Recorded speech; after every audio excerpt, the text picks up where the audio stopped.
आज जिनसे आपकी मुलाकात होगी वो है बैरिस्टर ज़हरा यानी साहिबा, जो कि गुज़िश्ता साल लिंक्डइन की नुमाइंदगान कमेटी की रुकन मुंतखब होने वाली पहली पाकिस्तानी खातून वकील हैं।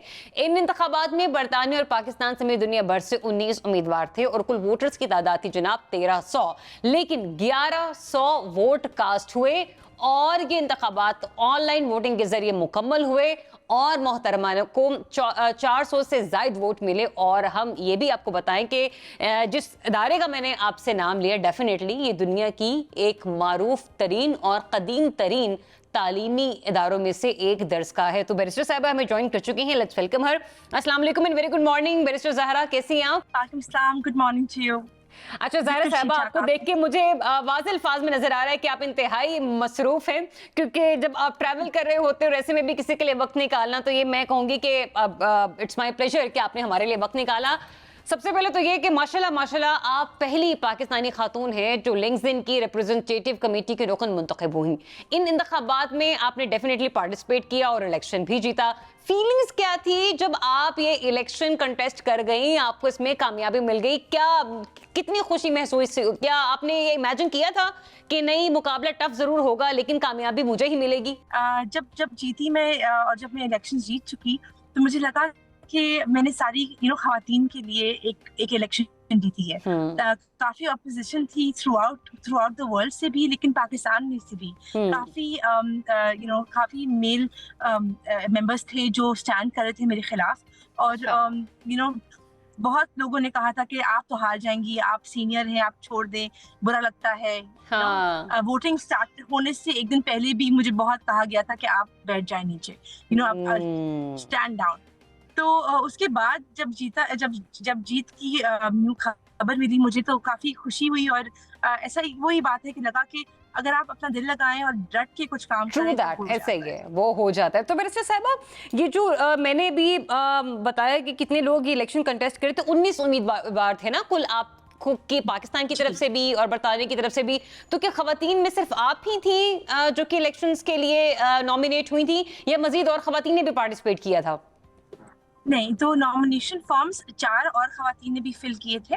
ठीक है। और वो उनमें से एक बरतानिया की रहने वाली थी, उनकी भी पाकिस्तानी ओरिजिन था, लेकिन अच्छा। वो बरतानिया से बिलोंग करती थी।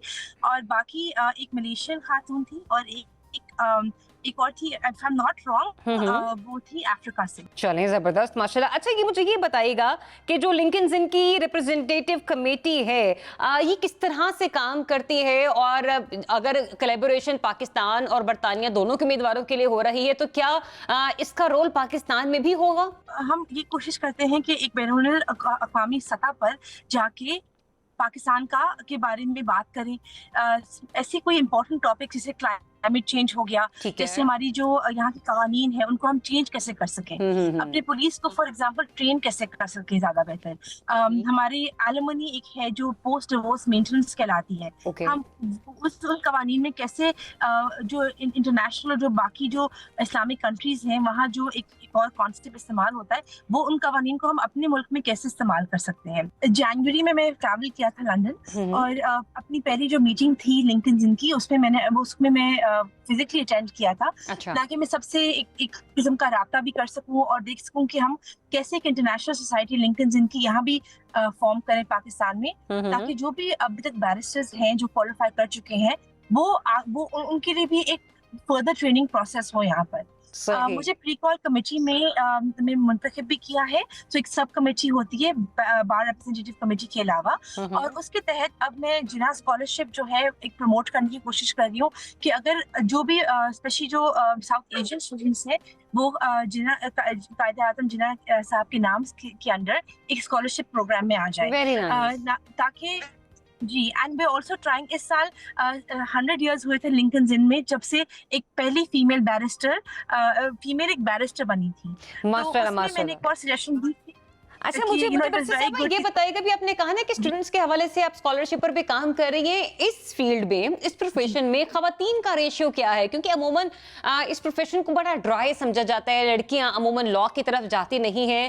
क्या अब जाके रुझान चेंज हो रहा है, तब्दील हो रहा है, या फिर सूरत हाल आपको बिल्कुल वैसे ही नजर आती है जैसे कि पहले थी कि लड़कियां बहुत कम इस प्रोफेशन को परस्यू करती हैं? मैंने पाकिस्तान में 12 साल पहले प्रोफेशन को ज्वाइन किया था, और उस वक्त से लेके अब तक इतना चेंज आया है। I am so glad, because I also like to attribute कि हमने एक विमेन लॉयर एसोसिएशन भी शुरू की है, जो कराची बेस्ड है, एंड उसके तहत हमने एक विमेन कॉमन रूम भी हासिल किया था, एंड वहाँ हम अभी भी मेंटोरिंग सेशंस कर रहे हैं। हम ये ट्रेनिंग सेशंस करवाते हैं स्पेशली नए स्टूडेंट्स के लिए, नए जो वकील होते हैं जिनके पास कोई इतनी गाइडेंस नहीं होती। So we try and help them, and we try and see कि कि उनको हम किसी तरीके से प्रमोट कर सकें। आपको बस एक एग्जांपल दूंगी कि अब मेरी फर्म में, जैसे मैंने कहा, हम 12 लोग हैं, उनमें से we are 8 of them are women. तो काफी खवातीन का परसेंटेज ज्यादा है। तो आई एम ग्लैड कि काफी खवातीन इस प्रोफेशन में आगे बढ़ना चाह रही है। मतलब ये कि खवातीन अब किसी भी शोबे में पीछे नहीं है, और वो एक आपने मुझे उसका एक एग्जांपल भी कोट कर दिया। अच्छा, अभी ऑफ द रिकॉर्ड आपसे कुछ बात हो रही थी कि आप किस किस्म के केसेस को डील करते, तो आपने क्रिमिनल केसेस का भी जिक्र किया, आपने प्रॉपर्टी केसेस का भी जिक्र किया, फैमिली कोर्ट्स आपने कहा आप उसके लिए बड़ा काम करती। मुझे जरा ये बताइएगा, हमारे यहाँ बदकिस्मती से तलाक का रेशियो बहुत ज्यादा बढ़ गया है, और जिसकी वजह से डेफिनेटली ना सिर्फ हस्बैंड एंड वाइफ को सफर करना पड़ता है अपने मामलात की वजह से, लेकिन अगर उनके कुछ बच्चे हैं तो वो भी उस चीज से जरा ज्यादा जो है वो डिस्टर्ब होते हैं। आपको इतने केसेस डील करने के बाद क्या लगता है, हम माशरती तौर पर हमारा अलमिया क्या है, हम कहां पर लैग कर रहे हैं, कि आपको लगता है कि ये मेन रूट कॉज है जो आपको मोस्टली केसेस में जरा ज्यादा देखने को मिलती है? आई थिंक बर्दाश्त और ईगो। खवातीन की साइड पे या मर्दों की साइड पे? दोनों। अच्छा। पर ये होता है कि अगर हम बात देखिए, जिस घर में तशद्दुद हो वो तो फिर एक बिल्कुल केस हो जाता है। हाँ। लेकिन अमूमन तौर पर ये होता है कि एक ego, understanding, not being able to give each other time, ये चीजें होती हैं जिसकी वजह से काफी अंडरस्टैंडिंग में इश्यूज होते हैं, एक दूसरे की, और वो इजहार नहीं कर सकते एक दूसरे से। और मुझे बहुत लगता है कि अगर हमारे पास कपल थेरेपी प्रमोट की जाए before having a child and after getting married, तो बहुत बहुत इजाफा होगा और ये डिवोर्स रेट एकदम से कम हो जाएंगी। ये बहुत प्यारी बात की है आपने बैरिस्टर साहिबा, बहुत प्यारी बात की है। मतलब आपका तजुर्बा यहाँ पर बोल रहे हैं कि कपल्स थेरेपी होनी चाहिए before marriage and after a child, जिससे ये जो बड़ा नाजुक रिश्ता है ना, ये मजबूत रह सके, लोगों के खानदान टूटने से जो है वो बचाए जा सके। इस तजवीज को जितना भी हाईलाइट किया जाए उतना बहुत जरूरी है।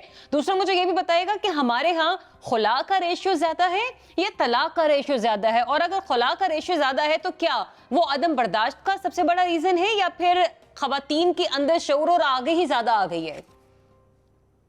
नहीं, हमारा डिवोर्स और खुला इक्वल ही है जो रेट है, लेकिन again I am not coating official figures, but जो अपने मेरे जो सामने जो आपने केसेस को देखा। हाँ जी बात ये है, देखिए लॉट हमारे काफी आजकल की दुनिया में निकाहनामा को एक अहमियत दी जाती है, एक कॉन्ट्रैक्ट ऑफ मैरिज की तरह लिया जाता है। पिछले जमानों में, हमारे पेरेंट्स के जमाने में, या जो अगर हमसे कोई बड़े सिबलिंग्स होंगे, उनके लिए ये पेरेंट्स कहते थे कि नहीं, तलाक का हक आपको मिलना ही नहीं चाहिए, आप उसको काट दें निकाहनामा पे।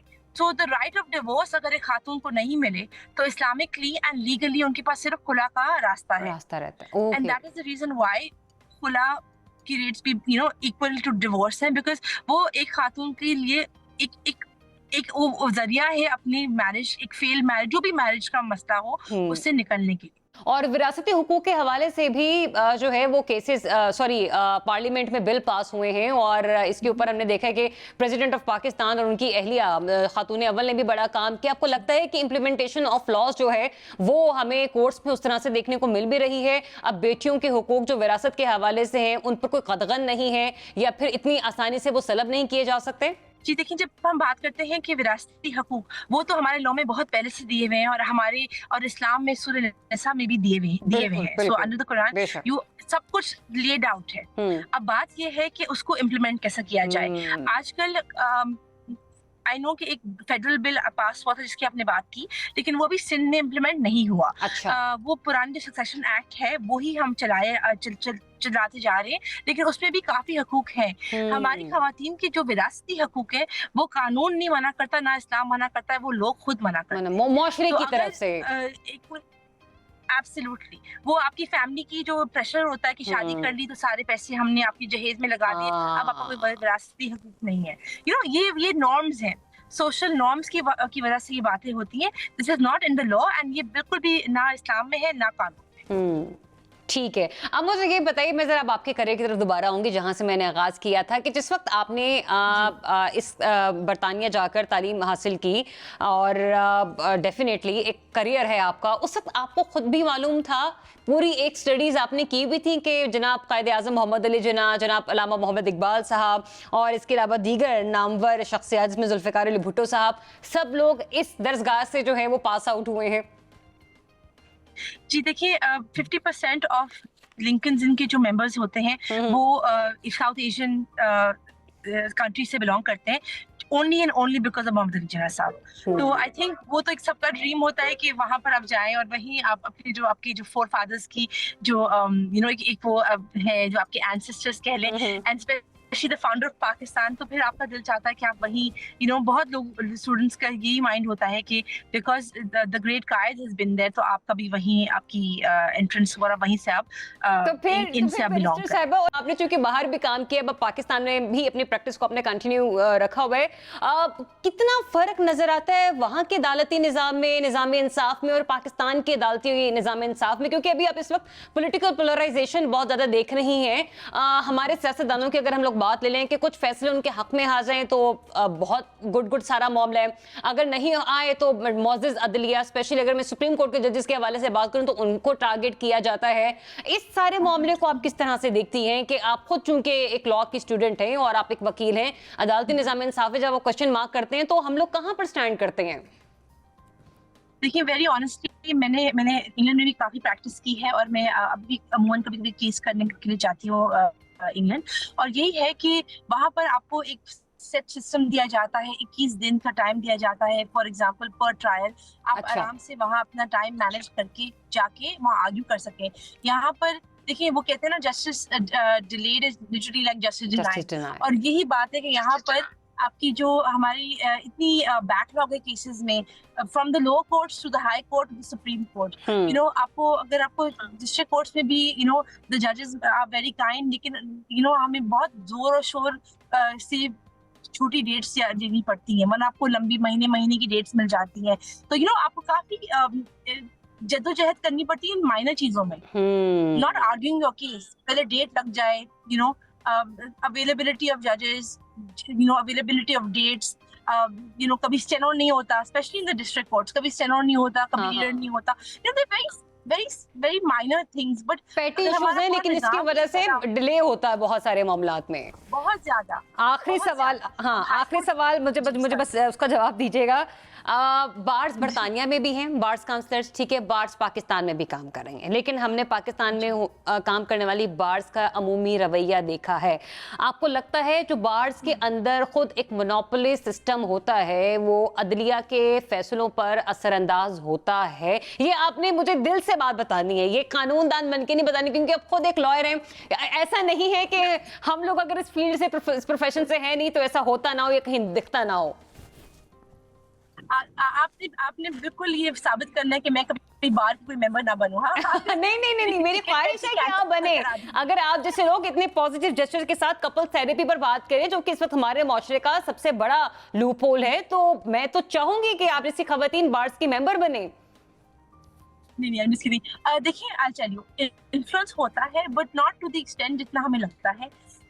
ऑल्सो हमारे अगर आप फॉरेन बार्स से कंपेयर कर रही, जैसे आपने किया था, ये है कि we need more people to stand up. जैसे आपने कहा कि I mean not only myself but other people जो कुछ करना चाहे पूरे माहौल को, पूरे एनवायरनमेंट को चेंज करने के लिए, निजामिया को चेंज करने के लिए, because a lot of lawyers are very happy, self-sufficient कि उनके फर्म्स चल रही हैं, वो जो भी उनकी इनकम हो रही है, they don't think about the larger picture.